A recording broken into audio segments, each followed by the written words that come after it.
मोदी 3.0 का पहला बजट आने वाला है। 2 टर्म के बाद मोदी सरकार के इस बजट पर टैक्स पेयर की खास नजर है। नमस्कार, स्वागत है आपका जी बिजनेस डिजिटल की खास पेशकश बुलंदियों का बजट में। मैं हूं आशुतोष ओझा। टैक्स के मोर्चे पर आम टैक्स पेयर को क्या और कितनी राहत मिल सकती है या मिलनी चाहिए, आज इस मसले पर बात करेंगे अपने खास मेहमान और टैक्स मामलों के जानकार बलवंत जैन से। सर, आपका बहुत बहुत स्वागत है।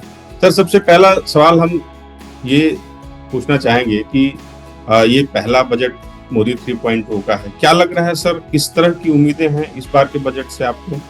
देखिए, ऐसा है कि इच्छाएं अनंत है, विश करने में कोई प्रॉब्लम नहीं है, परंतु जैसा मुझे लगता है कि गवर्नमेंट अभी नॉर्मली क्या उम्मीद होती है कि बेसिक एग्जम्पशन है वो टैक्स की बढ़ जाए, तो बेसिक एग्जम्पशन इफेक्टिवली पिछले साल बढ़ा दी। मतलब वो जो आपका ओल्ड टैक्स रेजिम और न्यू टैक्स रेजिम में, तो न्यू टैक्स रेजिम में अगर आपकी इनकम 7 लाख तक है तो आपको 25,000 रुपए का 87A का रिबेट मिलता है। मतलब गवर्नमेंट ऐसा है कि ये नहीं चाहती कि लोग टैक्स नेट से बाहर चले जाएं, तो और दूसरा एट द सेम टाइम ये भी चाहती है कि जो लोअर लेवल के जो इनकम अर्नर है उनको बेनिफिट मिल जाए।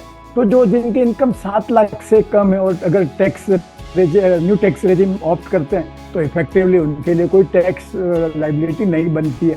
और इवन ओल्ड टैक्स रेजिम वालों के लिए 5 लाख से कम की अगर इनकम है तो उनको भी 12,500 का रिबेट मिलता है। तो मुझे नहीं लगता कि ये जो एग्जम्पशन लिमिट है उसमें कोई चेंज किया जाएगा। सर, एक महत्वपूर्ण सवाल ये है, क्या आप मानते हैं कि अब ऐसे समय में हम इस मोड पे हैं कि हमें किसी एक सिंगल टैक्स रेजिम पे आ जाना चाहिए? देखिए आशुतोष जी, मैं एक बात बताऊंगा कि जो सैलरीड लोग हैं उनके लिए तो कोई समस्या नहीं है।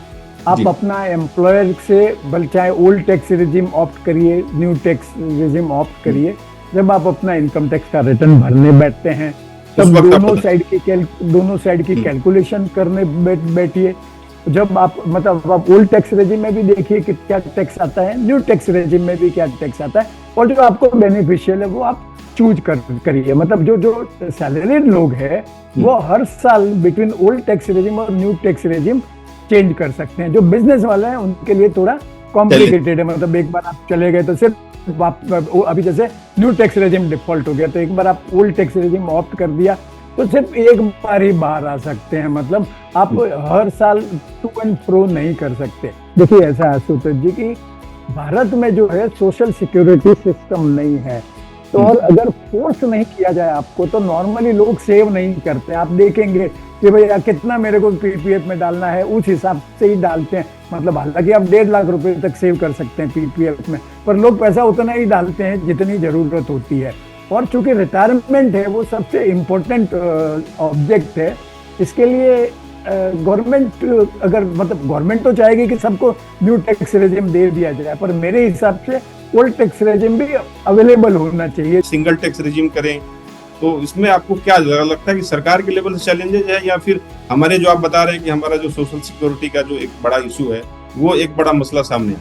देखिए ऐसा, सरकार तो चाहती है कि सब लोग न्यू टैक्स रेजिम में आ जाए, इसके लिए ईयर आफ्टर ईयर वो न्यू टैक्स रेजिम को अट्रैक्टिव बनाने की कोशिश कर रहे हैं। मेरे कहने का मतलब ये है कि अगर सिर्फ न्यू टैक्स रेजिम ही रखा, मतलब ओल्ड टैक्स रेजिम जैसा ऑप्शन नहीं रहा, तो जो बहुत सारी सेविंग्स हैं इसमें स्पेसिफिकली रिटायरमेंट ओरिएंटेड सेविंग है वो इफेक्टिवली कम हो जाएगी। और अभी अपना जो इंडियन कल्चर भी है वो वेस्टर्नाइज हो गया है। आप देखिए लोग खर्च करने में विश्वास करते हैं, पैसा बचाने में। आज के एटलीस्ट जो मेरी जनरेशन की बात नहीं कर रहा हूँ, मेरी बेटियों की जनरेशन की बात कर रहा हूँ, वो पैसा खर्च करने में विश्वास करते हैं। ओल्ड टैक्स रेजिम में टैक्स पेयर को जितने भी जो सर डिडक्शन मिल रहे हैं, और क्या ऐसा अब ये समय है जिस तरह की महंगाई हम देख रहे हैं और जिस तरह की जो इकोनॉमी की ग्रोथ देख रहे हैं उस हिसाब से क्या ये जो जितने भी सेक्शन में हम ओल्ड टैक्स रेजिम में डिडक्शन ले रहे हैं उनको एडजस्ट करने की आवश्यकता है क्या? और साथ ही साथ क्या 87A का जो रिबेट है वो बढ़ाया जाना चाहिए? देखिए, जो पहला जो प्रश्न आपका है कि जो टैक्स रिबेट है बेसिकली तो 80C वाला है, तो वो 2003 में इंट्रोड्यूस हुआ था जब 1 लाख की लिमिट थी, और उसको बढ़ा के 2014 में 1.5 लाख किया। तो वो आज तक भी चल रहा है। तो अगर आप ईयर ऑन ईयर मतलब एनुअलाइज अगर कितना इंक्रीमेंट हुआ है वो तो 2% के आसपास है। महंगाई भी आशुतोष जी 6.5% के आसपास है ऑन एन एवरेज इतने 20-21 सालों की। तो उस हिसाब से अगर 6% अगर इन्फ्लेशन गिना जाए तो एटीसी का जो बेनिफिट है वही 3.5 लाख रुपए का होना चाहिए। और क्या हो गया कि ओवर द ईयर जो बहुत सारी आइटम है ना एटीसी में जुड़ती गई, जैसे एनपीएस आया, सीनियर सिटीजन समृद्धि कन्या स्कीम है, ऐसे इसकी वजह से वो ओवर क्राउडेड हो गया। जो सैलरीड लोग हैं उनके तो वो पीएफ और जो बच्चों की स्कूल फीस और एलआईसी भरते हैं उसमें ही वो एटीसी एग्जॉस्ट हो जाती है।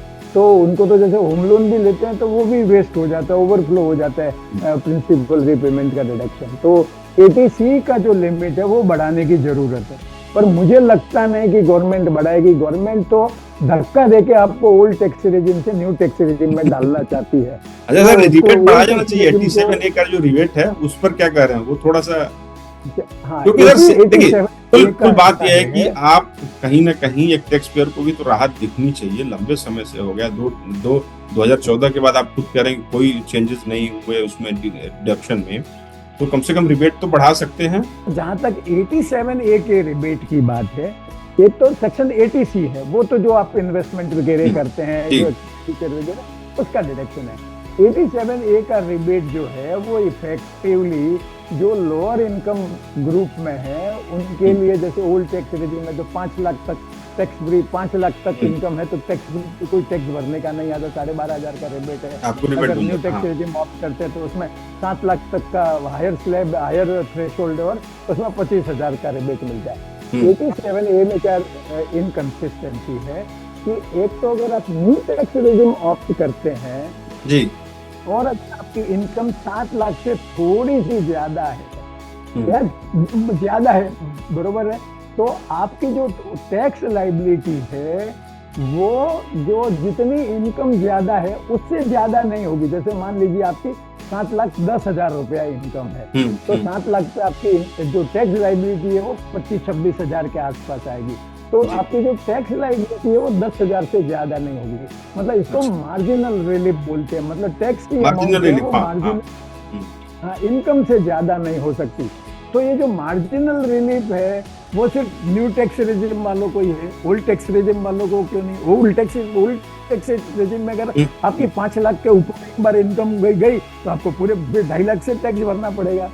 दूसरी जो एक इनकंसिस्टेंसी है 87A में कि 87A की जो रिबेट है वो आपके सब प्रकार के टैक्स लायबिलिटी पे मिलती है। मतलब भले वो आपकी रेगुलर इनकम हो, इक्विटी का शॉर्ट टर्म कैपिटल गेन हो या दूसरा लॉन्ग टर्म कैपिटल गेन हो।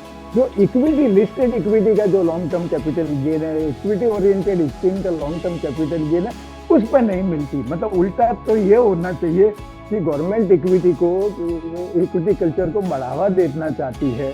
सर मेरा अगला सवाल भी उसी से था कि जो आप बोल रहे हैं कि कैपिटल गेन टैक्स का भी मसला पेचीदा है, खासकर जब हम होल्डिंग पीरियड्स की बात करते हैं, और तो इसमें भी रैशनलाइजेशन की जरूरत पड़ रही है, चाहे है, ये तो बात क्लियर है। दूसरा भी एक है सर, जो आपने बताया कि लिस्टेड शेयर या लिस्टेड फंड्स की जब हम बात करते हैं तो उसमें भी शॉर्ट टर्म गेन का एक मसला है। तो क्या लग रहा है कि इसको भी रैशनलाइज करना चाहिए? इस बजट भी एक है और अच्छा मौका भी है।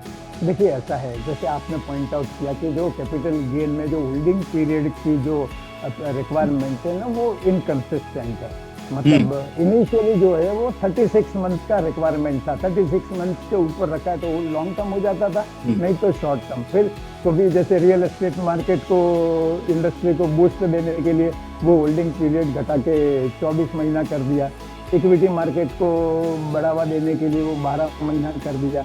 अभी पिछले साल जो डेट फंड वगैरह है उनको वो जो होल्डिंग पीरियड भी इररिलेवेंट कर दिया। मतलब अगर आप 31 मार्च 2024 के बाद जो स्कीम है म्यूचुअल फंड की जिसमें 35% से कम इक्विटी है, अगर उसमें आपने अगर पैसा डाला है तो 10 साल रखो या 20 साल रखो, आपके स्लैब रेट से टैक्स लगेगा। इसके विपरीत जैसे गोल्ड आपने खरीदा है, मतलब जैसे गोल्ड सेविंग फंड है, गोल्ड ETF है, तो उसमें आपको पूरा रेगुलर स्लैब रेट से टैक्स लगेगा। परंतु अगर आप गोल्ड खरीदते हैं, बरोबर है, फिजिकल या ज्वेलरी वगैरह, तो वो आपका 3 साल बाद में लॉन्ग टर्म हो जाएगा। उसमें आपको इंडेक्सेशन का बेनिफिट मिलेगा, 20% के हिसाब से टैक्स लगेगा। तो एक तो ये इनकंसिस्टेंसी है।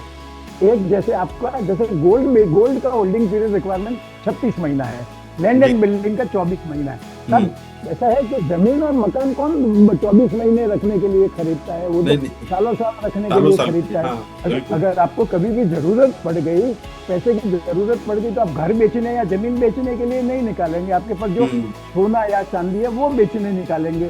तो ये जो होल्डिंग पीरियड है वो रेशनलाइज करने की जरूरत है। मतलब जो रियल एस्टेट का जो लैंड एंड बिल्डिंग है, उसका होल्डिंग पीरियड कम से कम मेरे हिसाब से तो 5 साल होना चाहिए। 5 साल नहीं तो कम से कम वो 36 महीने वाला वो रेस्टोर कर दो, और जो जो सोने चांदी का है वो उसको थोड़ा कम कर दो। मतलब ठीक है। तो इसको ठीक है, अब होल्डिंग देखते हैं सर पीरियड वित्त मंत्री जी क्या कहते हैं। जो बजट में टैक्स पेयर को क्या मिलता है ये तो अब देखना होगा, बजट जिस दिन ऐलान होगा उस दिन। आज इस खास बातचीत में इतना ही। बुलंद सर, आपका बहुत बहुत धन्यवाद।